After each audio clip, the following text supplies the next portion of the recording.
Hello, English learners. Welcome back to English Pod. My name is Marco. And my name is Catherine. So what are we talking about today, Marco? Well, we're talking about one of my favorite topics, which are computers. Yes, you're a little bit of a nerd.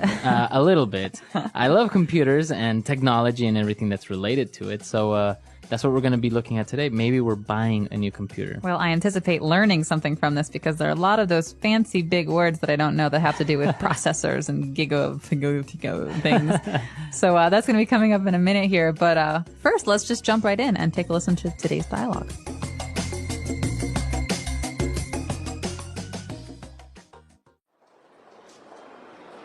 So, can you fix it?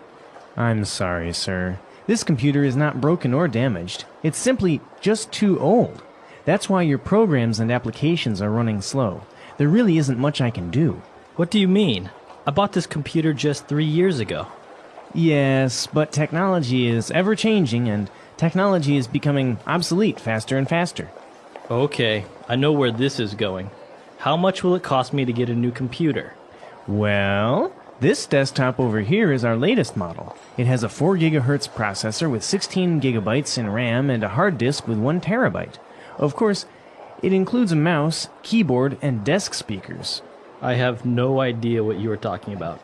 I just want to know if it's good, and if I'll be able to play solitaire without the computer crashing or freezing all the time. This PC is top of the line, and I guarantee it will never freeze. If it does, we'll give you your money back. All right, we're back. I think it's a very typical case. You go in to get something fixed, and they say, we can't fix it. You need a new one. Yes, and not only a new one, but a bigger and better and faster one. And more expensive, obviously. Obviously. It's called the upsell. The upsell, yeah. All right, so there were some very difficult words, I think, because they're very specific related to technology and computers. So why don't we look at those now in Language Takeaway? Language Takeaway.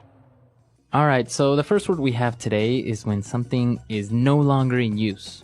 Okay, so this word is obsolete. It's obsolete. Obsolete. And we're not just talking about like, oh, I haven't touched that pen in like 10 years. We're talking about a piece of technology that is no longer useful because there's something else that can do a better job. Right. And actually, not only with technology, we also have words that are obsolete, right? Mm-hmm, exactly. Like thy or thine, you or yours. Classical English. We don't use thy anymore. No. But thou art very summary today, Marco. We don't use that anymore. That's obsolete English, right? Or obsolete words.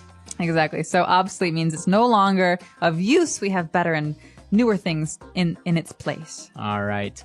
And now moving on, when the salesman was describing the characteristics of the computer, he used some prefixes that were a little bit strange, right? Like, for example, giga. Giga what? Giga. All right. So these are actually prefixes that have to do with numbers. And so this is not just a computer thing. This is a math thing or a science thing. So, okay. So we've got 3 different prefixes. A prefix is something we tack on at the beginning of a word. So we have hertz or byte, right? These are little bits of a computer, byte. Right. So you have like megabytes. Megabytes we've all heard before. That's the smallest here. We've got megabytes, but bigger than mega, we've got gigabytes. A giga. Yeah. So now, for example, the hard drives are 250 gigabytes. You might even hear someone say gigs. You've got a Gigs, yeah. 250 gig hard drive. Yeah. But what's bigger than giga? Now it's the terabyte. Ooh, tera. It sounds like boom, boom, boom, boom. Yeah, Huge. I actually wondered what would happen after gigabyte, because it's so much information already, and now it's the terabyte. So it's like 1,000 gigabytes. So that's like 200 movies. That's probably more than that. It's amazing the amount of Man. storage you can have and how small it actually is. So mega, giga, tera, going Right. from littlest to biggest. All right. And, well, he described a 4 gigahertz processor. Okay, so the processor is our next word, and this is actually something that determines how fast your computer is going to run. So it comes from the word to process, right? Right. To like calculate or to think. Do even. To do. So you have different examples like a word processor. Right, so it's like Microsoft Word. It allows you to make Word documents. You can also say to process data. You're trying to calculate it. But in this case, a processor is like a little brain that's the center of the computer, and that's where all the information gets processed. Yeah, so it's the brain of the computer, essentially. And the bigger it is, the faster it can go. Exactly. And, well, if you don't have a very good processor, your computer is bound to freeze. Okay, so freezing is another key word, especially when talking about computers. This one drives me nuts.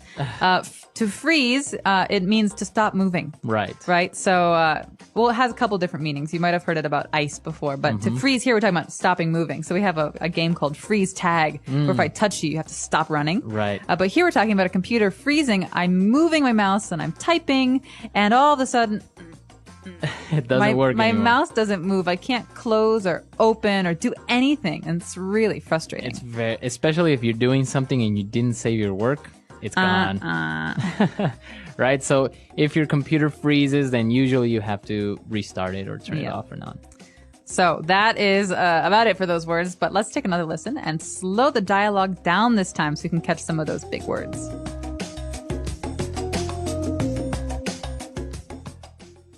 So, can you fix it? I'm sorry, sir. This computer is not broken or damaged. It's simply just too old. That's why your programs and applications are running slow. There really isn't much I can do. What do you mean?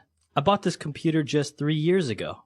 Yes, but technology is ever-changing, and technology is becoming obsolete faster and faster. Okay, I know where this is going. How much will it cost me to get a new computer? Well, this desktop over here is our latest model. It has a 4 gigahertz processor with 16 gigabytes in RAM and a hard disk with 1 terabyte. Of course, it includes a mouse, keyboard, and desk speakers. I have no idea what you are talking about. I just want to know if it's good, and if I'll be able to play solitaire without the computer crashing or freezing all the time. This PC is top of the line, and I guarantee it will never freeze. If it does, we'll give you your money back. Great, so we are back. So now let's jump into today's Fluency Builder. Fluency Builder. All right, so on Fluency Builder, we're going to take a look at 3 different phrases. For example, the salesman was describing technology and said that it's ever-changing. Okay, so this is almost a little poetic line here. So ever-changing means always changing. Always. Always changing. And so we can say that the ocean is ever changing. You know, the waves are always changing. But in this case, he's saying that technology is always changing. It's always progressing into something new. And so Exactly. that is a key selling point for this guy. Right. So this is actually a very interesting word. We can use it like in your example beyond technology, like the way, like the sea is ever changing. So why don't we listen to a couple of other examples? Example 1.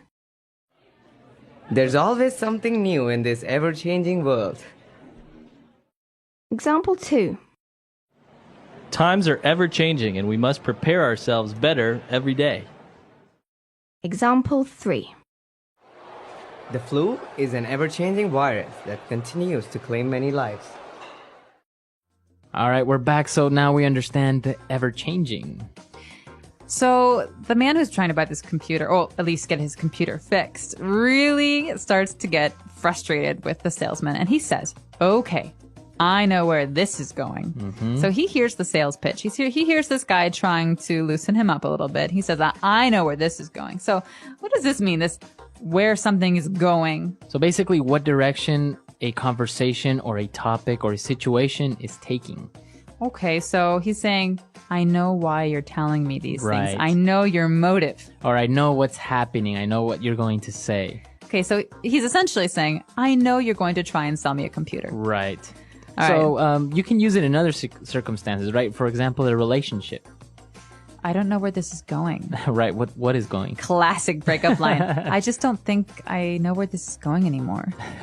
So in reference to the relationship, right? Yeah, We so- don't know what's happening. Are we serious? Are we maybe going to get married? I don't know anymore. I can't tell where this movie is going. It's so like, here and there and boring. Yeah, you and- don't know the plot. Yeah. All right. So it's a very common phrase, and it sounds very natural when you say it, right? It does. And that's why it's Fluency Builder really helps you sound like a more native English speaker when you use these kind of phrases. And the next one is also very, very good when he describes the condition of the computer. He says it's top of the line. Top of the line. Now, what line we're talking about, I do not know, but this is above average line. right. So this is the best of the best. This is the top model or the top computer. And you can definitely imagine a car salesman using this. Yeah. Yes, this BMW is top of the line. It's the best money can buy. Yeah, that's another good one. So basically, top of the line is the best of the best, the above average, right? More than above average. It's the best you can do. And The so best you can the buy. guy is saying, listen, this is our best computer. Really, you should buy it. And obviously, top of the line usually costs a lot of money. Yeah, it's usually for something that costs money, right? For things. You wouldn't really use it for a person, right? He's top of the line. No. Top of the line, I think, generally refers to electronics and cars Yeah. or like motorcycles. And so you often hear top of the line stereo, top of the line TV, top of the line car. But you wouldn't say this about food or Yeah. people or art. Yeah, you wouldn't say this painting is top of the line. Nah, no, not about like very unique things. You'd say Right. this about kind of manufactured things. Very good. So we've taken a look at a lot of great phrases. Why don't we listen to our dialogue for the last time, and then we'll come back.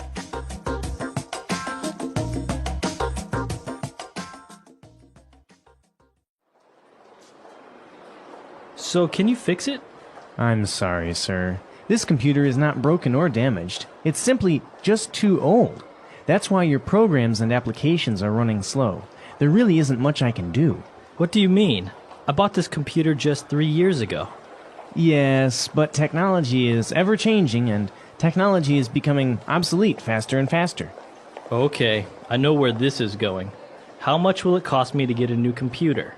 Well, this desktop over here is our latest model. It has a 4 gigahertz processor with 16 gigabytes in RAM and a hard disk with 1 terabyte. Of course, it includes a mouse, keyboard, and desk speakers. I have no idea what you are talking about. I just want to know if it's good, and if I'll be able to play solitaire without the computer crashing or freezing all the time. This PC is top of the line, and I guarantee it will never freeze. If it does, we'll give you your money back.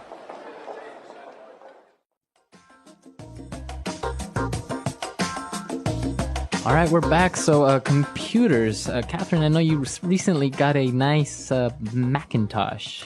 Yeah, I did. It's one of those big screen ones, right? Yeah, it is. It's a desktop, right? So it's not a laptop. And it's got a very fast processor because Macs started using Intel processors a couple of years ago, and that made them much faster. Wow, and this processor actually has 2 cores, right?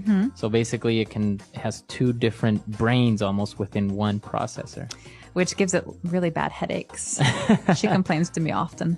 Are you a big Mac fan or PC fan? I'm a Mac fan. Really? I've been converted. My roommate in college, my sophomore year, had a Mac, and ever since then, I've really gotten into them. So, Really? yeah, I went Mac and didn't turn back. I still honestly cannot really use a Mac. I get confused. I'm looking for the start button, and I'm looking for where my documents are. It's really hard to change over. Right? Yeah. But once you do, you don't want to change back because everything is so much easier on a Mac. Really? But if you're really into PC gaming, then you should probably stick with the PCs because the games just don't really compare on Macs. But I've heard that also Macs don't really suffer from viruses, right? No, they don't, which is great because I always used to get these viruses that would slow down my computer because, you open some email and all of a sudden there's nastiness on your desktop. Well, now I don't really have that problem. And also there's really wonderful photo editing software and video editing software. Right. So everything's just really easy to find and easy to use. What about you, listeners? Do you prefer the Mac? Do you prefer the PC? Or maybe some of our listeners don't really even like computers? Well, let us know either way. We're very curious to hear what you have to say. And of course, writing on our comment section is great practice for your English. Right. So we'll see you guys there. And until next time. Bye, everyone. Bye.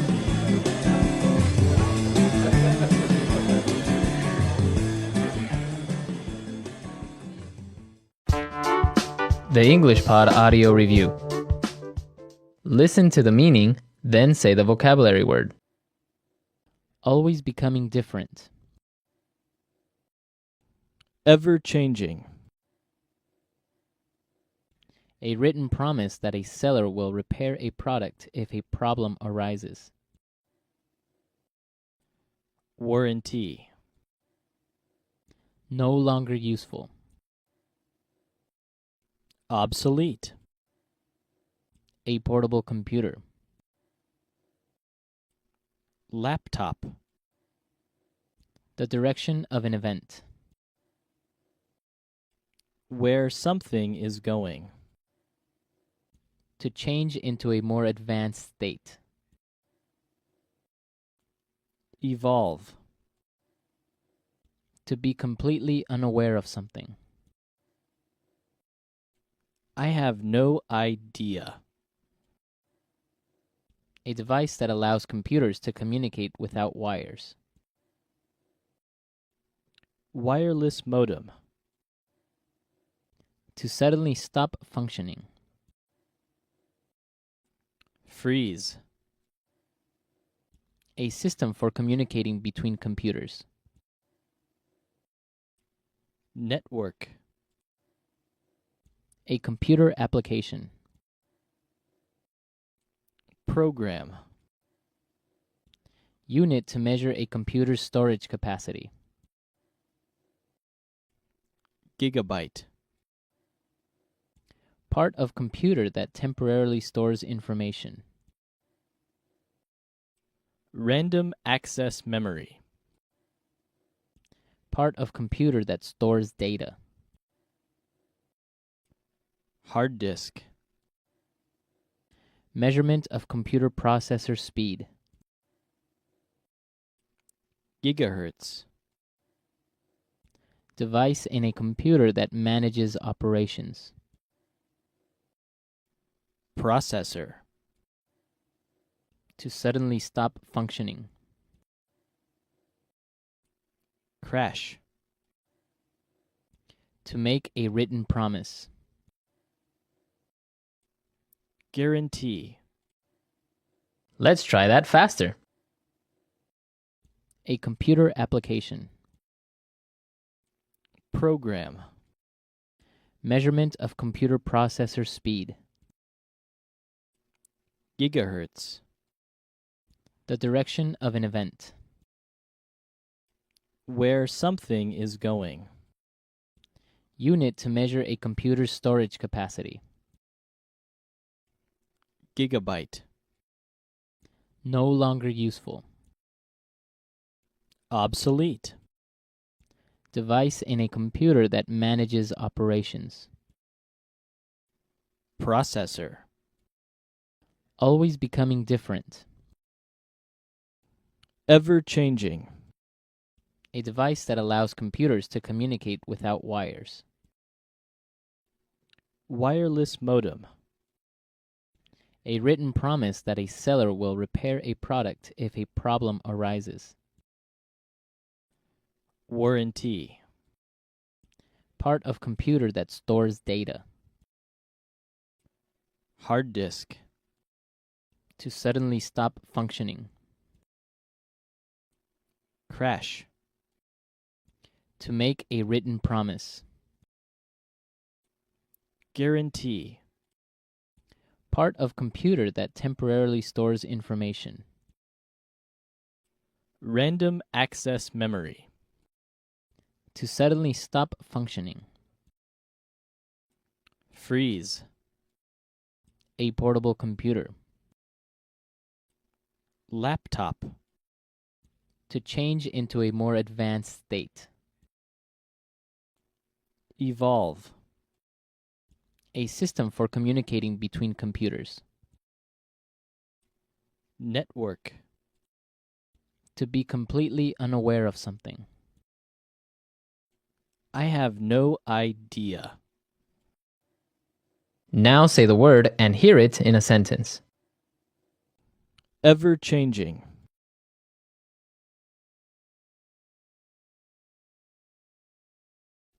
There is always something new in this ever-changing world.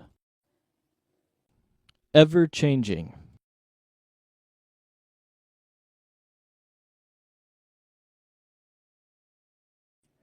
Times are ever-changing, and we must prepare ourselves better every day.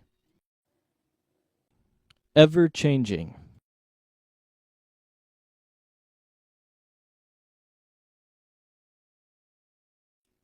The The flu is an ever-changing virus that continues to claim many lives.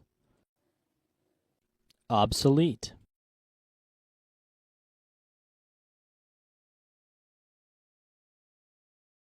This fleet of battleships from World War II is completely obsolete. Obsolete.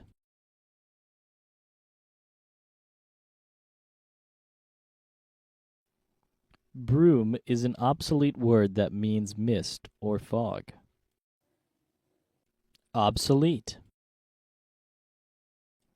A VHS is a device that is practically obsolete nowadays. Who buys tapes anymore? Where something is going. We fight every day. I don't know where this relationship is going. Where something is going. Where is this movie going? I don't understand what's happening. Where something is going. You want to do what? Where are you going with this conversation? I have no idea. I can't find my keys. I have no idea where I put them. I have no idea. I have no idea where Tom went. Maybe he's in the bathroom? I have no idea. You have no idea how embarrassed I was. I mean, I accidentally burped while presenting my project to the board of directors. Freeze. If your computer freezes, you'll have to shut it down. Freeze. Something is wrong with my mobile phone. It keeps freezing. Freeze. The files are not ready yet because my computer froze last night. Hello, everyone. Welcome back to English Pod. My name is Marco. And I'm Erica. And where are we going today, Erica? To the pharmacy. All right, to the pharmacy or drugstore? Yes. Or also in British English, sometimes people will say the chemist. That's right. So as you know, at the pharmacy you get medicine, but there are certain vocabulary words that are related to this place that we need to learn. That's right. So we're going to learn some vocabulary about medicine and also some interesting phrases. So before we listen to the dialogue, let's take a look at vocabulary preview. Vocabulary preview. We're going to look at 2 words today that you'll hear in the dialogue. And the first one, milligrams. Milligrams. Milligrams. Also, the abbreviation for this is mg. That's right. Okay, so a milligram is 1/100th of a gram. So there are 100 milligrams in a gram. exactly, and it's very common to be used with medicine, right? Exactly. You buy medicine in milligrams. Mm-hmm. Okay, and what's our next word? Price check. A price check. A price check. Okay, so at the pharmacy or at the supermarket, sometimes the cashier will ask for a price check. And that is the action of checking to find out the price. Okay, so a price check. With this, I think we're ready now to listen to our dialogue for the first time. And let's see what our shopper is buying at the pharmacy.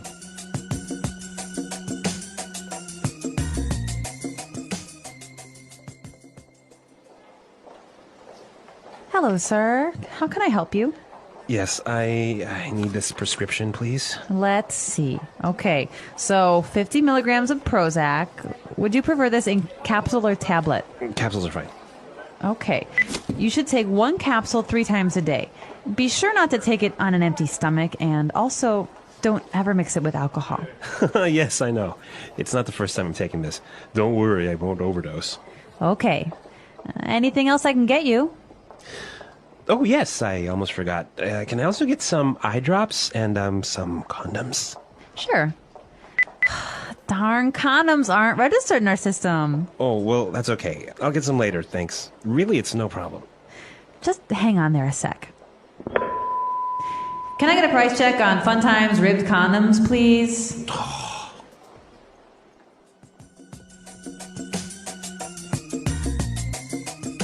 Oh no, how embarrassing. A little bit embarrassing that she asked for a price check on these condoms, right? Yeah, but you know what? It seems like every time you have to buy something embarrassing at the pharmacy, there's a million people watching you. Yeah. It never fails. Yep. Well, let's take a look at some of those words that we were talking about related to medicine in language takeaway. Language takeaway. All right, well, the first word, a prescription. Prescription. Prescription. All right, so what is a prescription? Well, a prescription is a note from your doctor explaining what medicine you need. So this note from your doctor is necessary to buy that medicine, right? Exactly. Okay. Prescription. Well, this shopper was getting some medicine and, well, the chemist or the pharmacist asked if he wanted it in capsules or tablets. So let's look at those two words. A capsule. Capsule. Capsule. Now, a capsule is like a small tube, right? Yeah, it's a form of a pill. And it's shaped like a tube with the medicine inside. And it's covered in plastic, right? Exactly. Now, you swallow the capsule. Yep. And the tablet is like a pill that is round and flat. Okay, so tablet and capsule, both are the same thing basically, but just different presentations. Different shapes. Different shapes. Yeah. It's easier maybe for some people to swallow a capsule. You think so? I don't know, I think so. Well, because sometimes tablets are a little bit like big circles and it's hard to swallow. Yeah, and I guess capsules are smoother. Yeah, exactly. But we're not pharmacists, so let's move on and focus on the language, which is what we do know about. So the pharmacist warned the patient not to take too much medicine, right? Mm-hmm. Because he might overdose. Overdose. Overdose. Okay, so to overdose, like you said, is to take too much medicine and get really sick or even die. So if you overdose on medicine, it could be bad for you instead of good. Well, obviously very bad. And what about our last word for today? Well, the shopper also asked for some eye drops. Eye drops. Eye drops. So this is medicine for your eyes. Yeah, usually liquid, like water that you put in your eyes. Okay. So I think now with this medicine language clear, we can listen to our dialogue again, but it's going to be slowed down a little bit. That'll help us understand these phrases just a little bit better.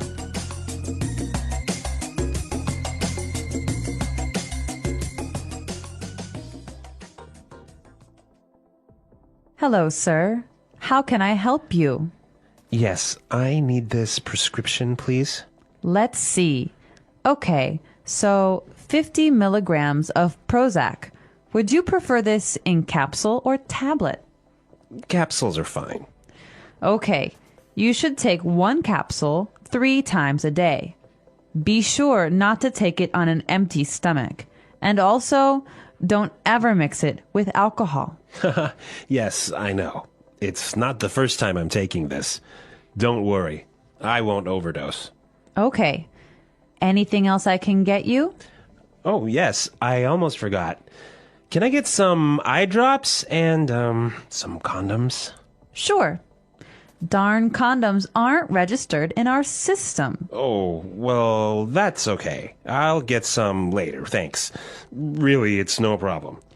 Just hang on there a sec.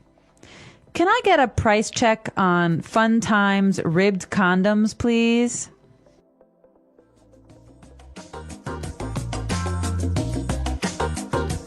Okay, so now it's time for us to take a look at some of the phrases that we saw in this dialogue in putting it together. Putting it together. We're going to look at 2 phrases here, and we're going to see how we can use them in different situations. The pharmacist warned, be sure not to take it on an empty stomach. Okay, so be sure not to. Be sure not to. So what does he mean by this? He just means don't do this. Okay. So don't take the medicine without eating. We can mix it up a little bit. Why don't we listen to some examples of how we can use this in different situations? Hi, I'm looking for something to help with a headache. We have a few options. Do you prefer tablets or capsules? Tablets, please. Here you go. Be sure not to take more than 2 tablets every 4 hours. Got it. Can I use this with my allergy medicine? Yes, but be sure not to take both at the same time. Space them out by at least an hour. That makes sense. I also need something for my dry eyes. We have these eye drops. Be sure not to share them with anyone else. Okay. Thanks for the warning. And be sure not to touch the tip of the bottle to your eye when applying the drops. Why is that? It can contaminate the drops and cause an infection. I see. Thanks for the advice. You're welcome. Just be sure not to use the eye drops more than 4 times a day. I'll keep that in mind. Anything else I should know? Yes, be sure not to mix up the instructions for the tablets and the eye drops. Follow each carefully. Got it. Thank you. You're welcome. Take care. So, Marco, why should we say be sure not to instead of don't?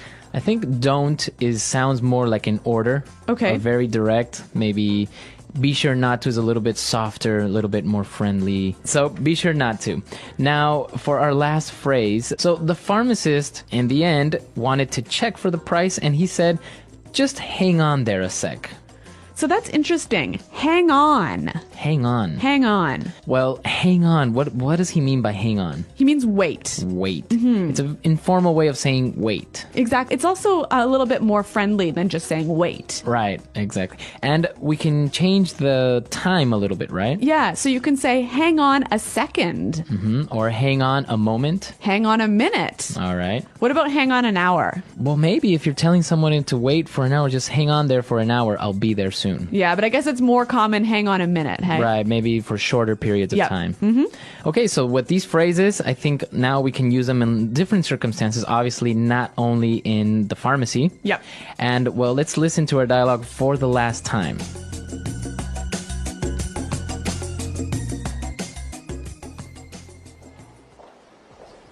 Hello, sir. How can I help you? Yes, I need this prescription, please. Let's see. Okay, so 50 milligrams of Prozac. Would you prefer this in capsule or tablet? Capsules are fine. Okay, you should take 1 capsule 3 times a day. Be sure not to take it on an empty stomach, and also don't ever mix it with alcohol. Yes, I know. It's not the first time I'm taking this. Don't worry, I won't overdose. Okay. Anything else I can get you? Oh, yes, I almost forgot. Can I also get some eye drops and some condoms? Sure. Darn, condoms aren't registered in our system. Oh, well, that's okay. I'll get some later, thanks. Really, it's no problem. Just hang on there a sec. Can I get a price check on Fun Times ribbed condoms, please?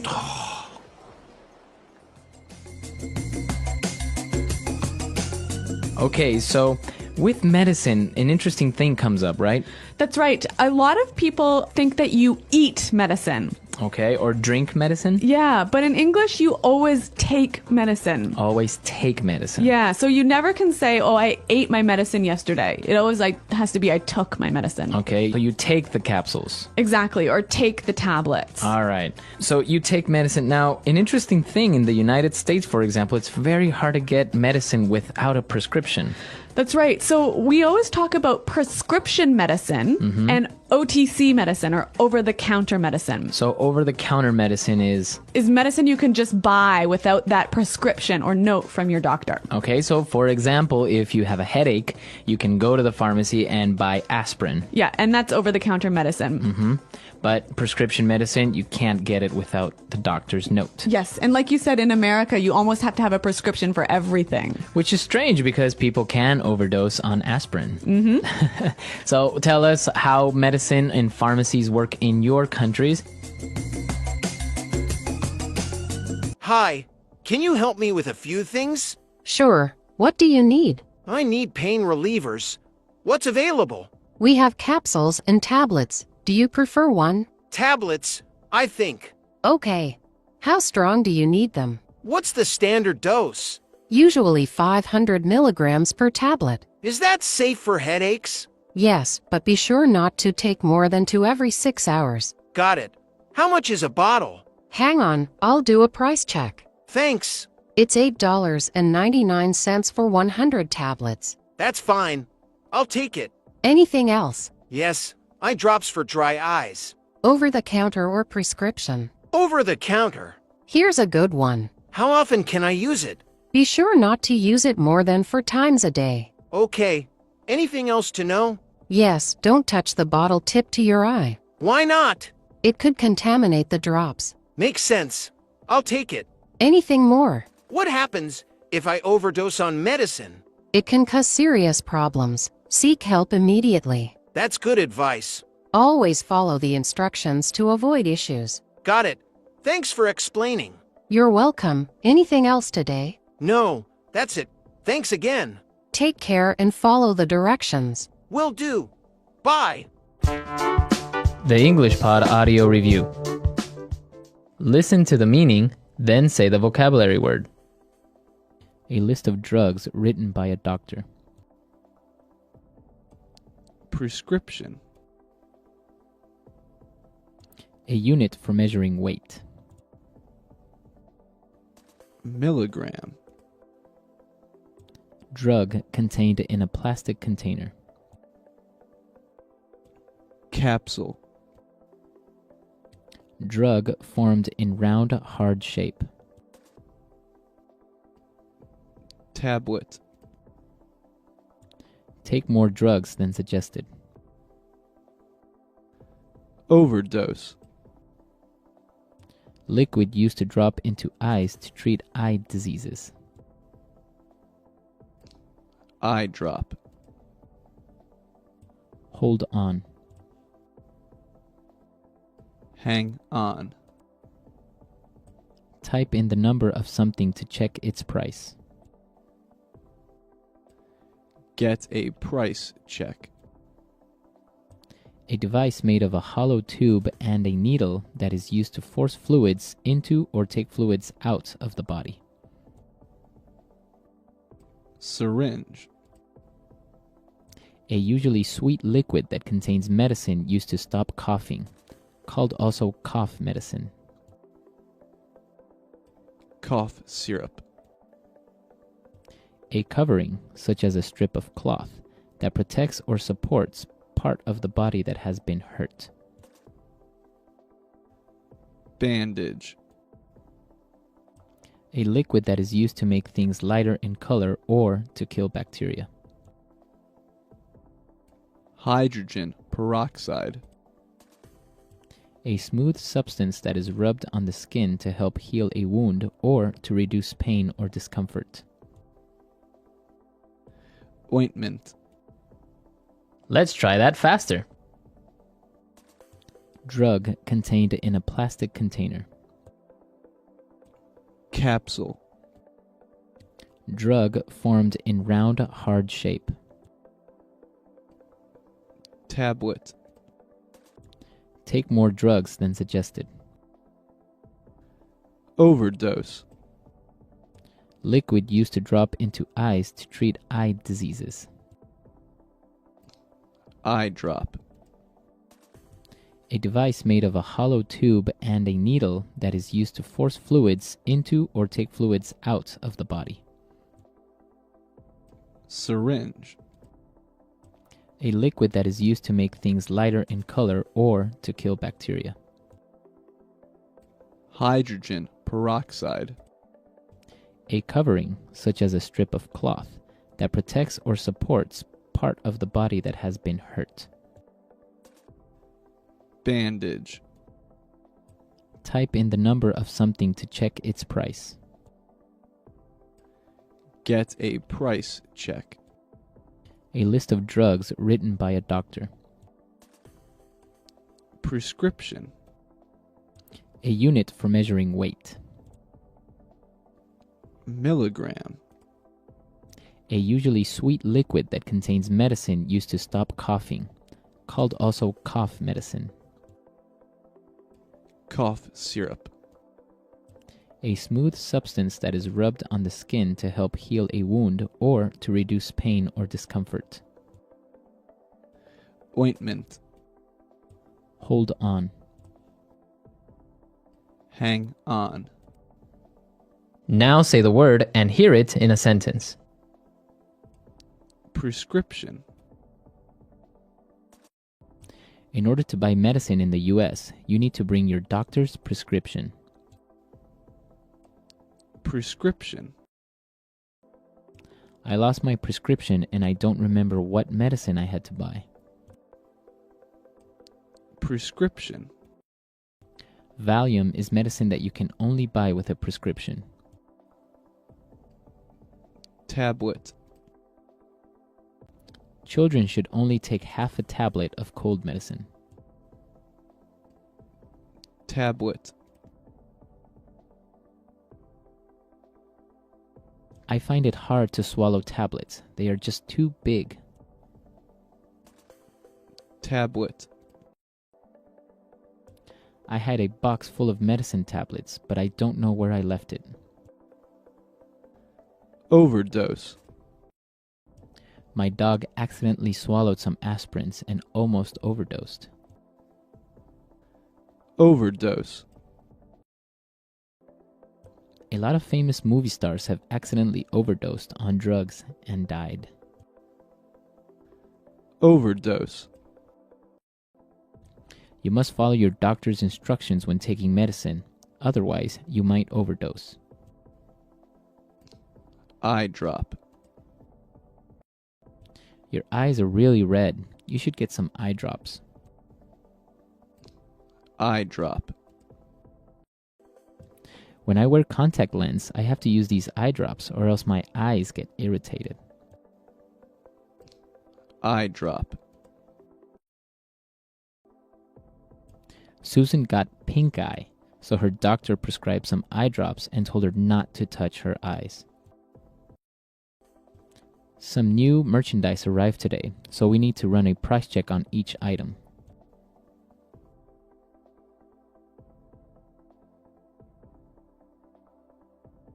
This item doesn't have a price on it. Can you run a price check to make sure we sell it here? That store always has to run a price check on new items since they don't have a modern pricing system.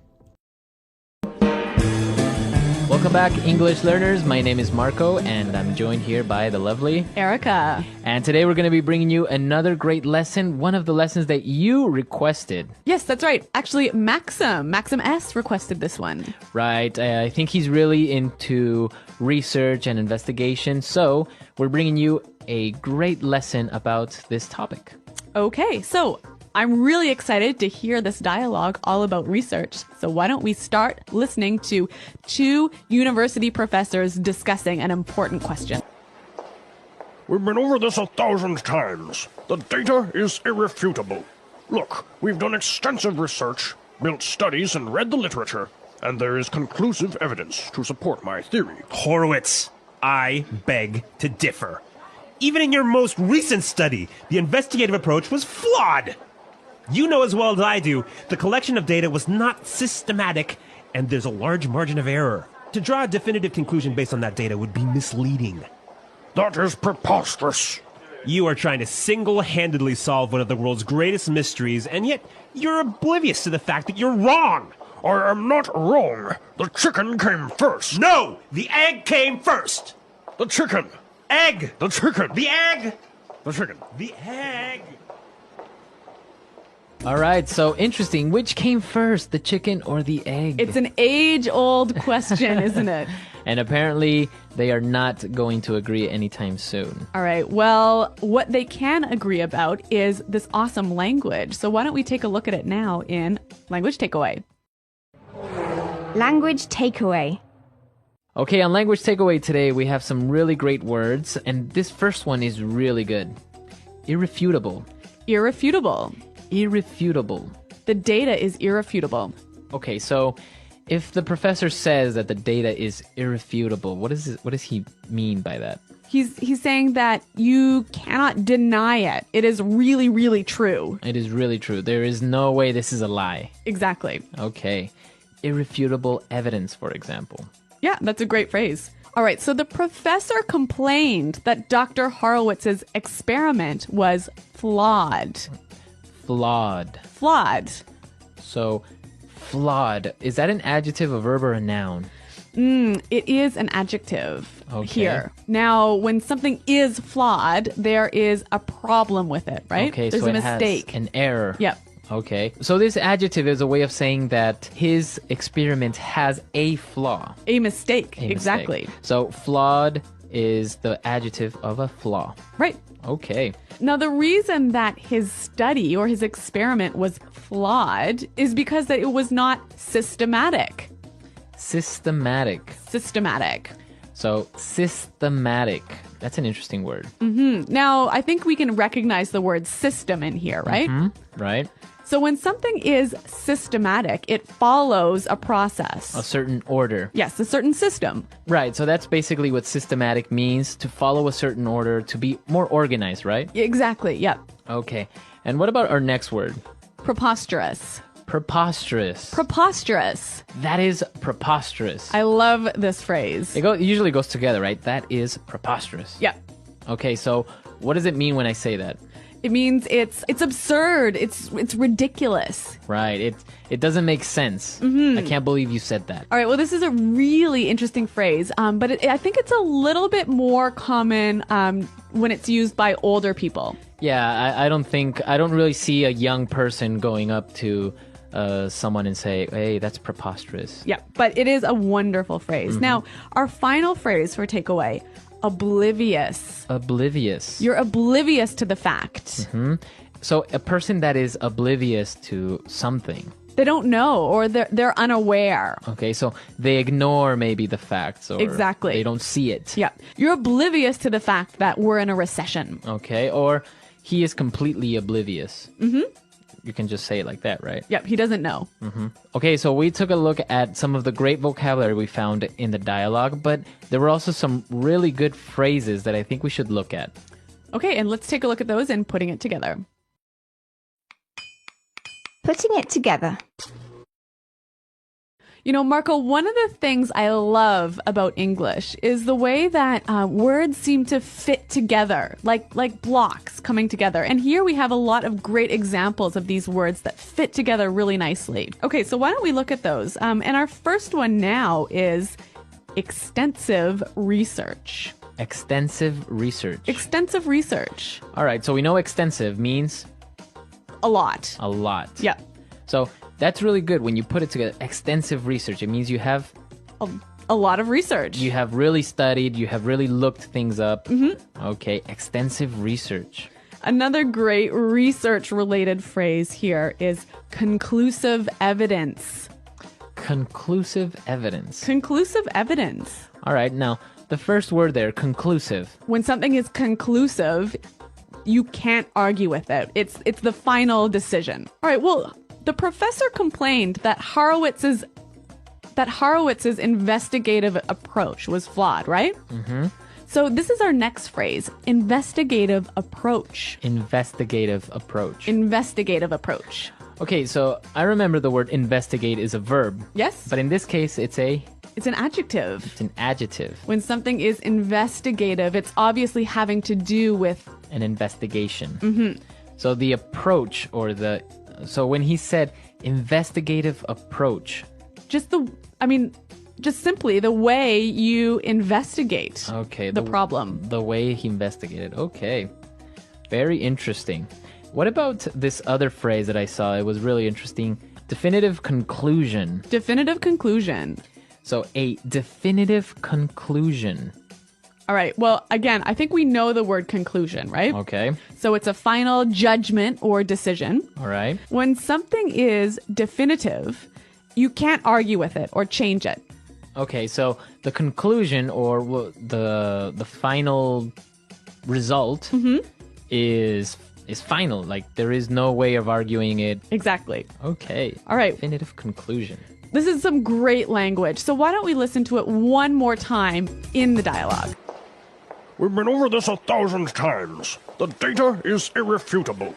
Look, we've done extensive research, built studies, and read the literature, and there is conclusive evidence to support my theory. Horowitz, I beg to differ. Even in your most recent study, the investigative approach was flawed. You know as well as I do, the collection of data was not systematic, and there's a large margin of error. To draw a definitive conclusion based on that data would be misleading. That is preposterous. You are trying to single-handedly solve one of the world's greatest mysteries, and yet you're oblivious to the fact that you're wrong. I am not wrong. The chicken came first. No! The egg came first! The chicken. Egg! The chicken! The egg! The chicken. The egg!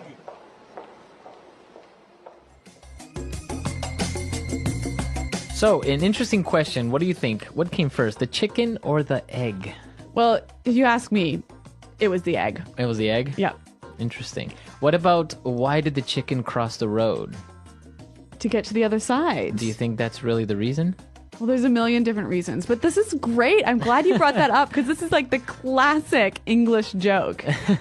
The classic English joke, right? Why did the chicken cross the road? And the answer is always...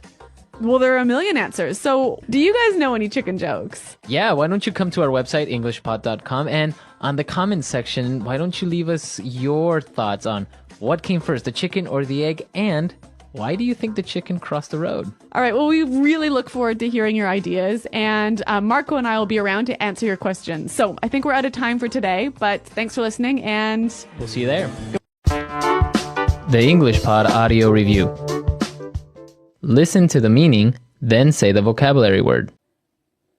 Correct. Not able to be proved wrong. Irrefutable.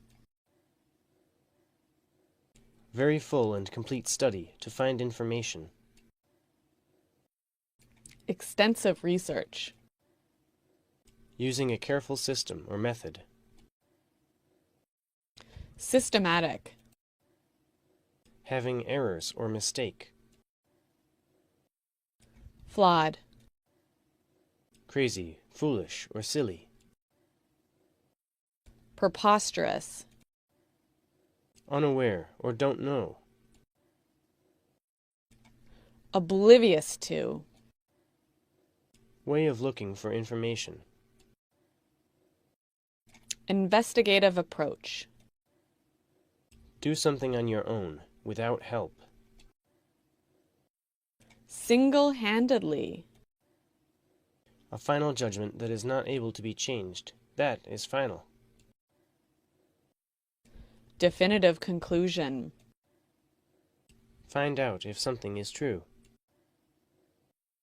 Determine. Show something to be true. Indicate. An argument that is capable of making people believe that point of view. A compelling case. A collection of facts that implies or suggests something to be true, but does not prove it. Circumstantial evidence. Linked or connected with. Associated with. Let's try that faster. Unaware or don't know. Oblivious to. Having errors or mistake. Flawed. Find out if something is true. Determine. Correct. Not able to be proved wrong. Irrefutable. A collection of facts that implies or suggests something to be true, but does not prove it. Circumstantial evidence. Way of looking for information. Investigative approach. A final judgment that is not able to be changed. That is final. Definitive conclusion. Very full and complete study to find information. Extensive research. Linked or connected with. Associated with. Show something to be true. Indicate. Using a careful system or method. Systematic. Crazy, foolish, or silly. Preposterous. An argument that is capable of making people believe that point of view. A compelling case. Do something on your own, without help. Single-handedly. Now say the word and hear it in a sentence. Irrefutable.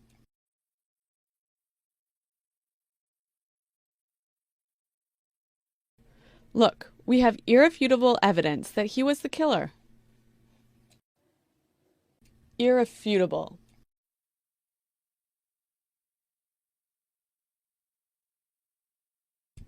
The facts are irrefutable. Smoking has a negative impact on your health. Irrefutable.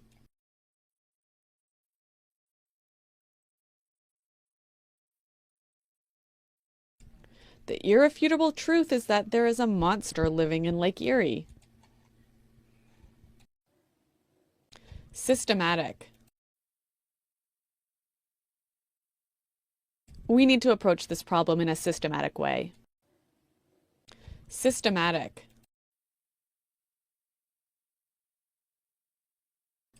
We did a systematic evaluation of the evidence. Systematic.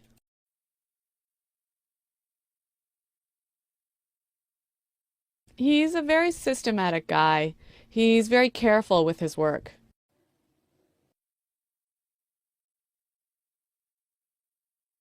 Neil is oblivious to what's going on around him. Are you oblivious to the truth? I was oblivious to the fact that there was a virus on my computer. Definitive conclusion. We have not come to any definitive conclusions yet. Definitive conclusion. Before you make a definitive conclusion, make sure you examine all the evidence. Definitive conclusion. The researchers failed to arrive at any definitive conclusions. We studied the problem carefully, and we found conclusive evidence of global warming.